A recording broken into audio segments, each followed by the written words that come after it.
So what are the chances of success today for startups pursuing an enterprise strategy versus a consumer strategy, if you just had to say, out of 10, this many will have a pretty good outcome versus a not a good outcome? Yeah, in consumer, it's some fraction of 1 out of 10. Less than 1. It's less than 1, yeah. And on enterprise, it's probably, it was like 1 out of 3, 1 out of 5. It's probably 1 out of 10 now because it's getting crowded. So just for this future class.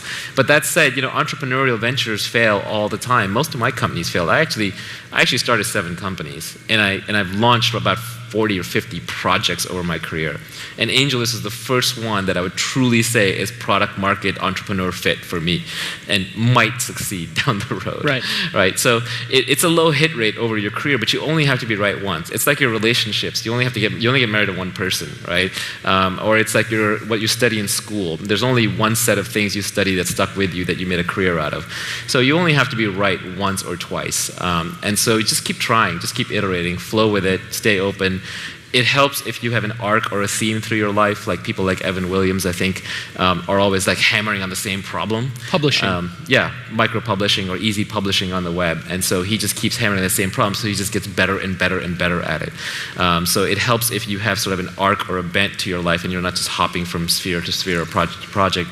But that said, just, a lot of it is market timing, and you learn a lot of lessons. You learn at first you learn how to, you do everything wrong. You make a whole set of mistakes probably at your first startup. And the second one, maybe you do things right, but you do it with the wrong people. And the third one, you might do it with the right people in the right way, but at the wrong time, right? So you learn all these painful lessons.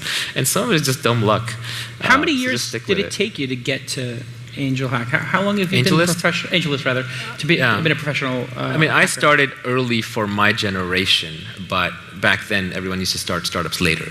So my first startup I started when I was 23. I started AngelList when I was 36. I'm now 39. So 13 years. 13 years just pounding at startups nonstop, right? Always like I would do my startup during the day. I would have my day job. I would run home at night. I'd brainstorm more startups. I was just in love with it.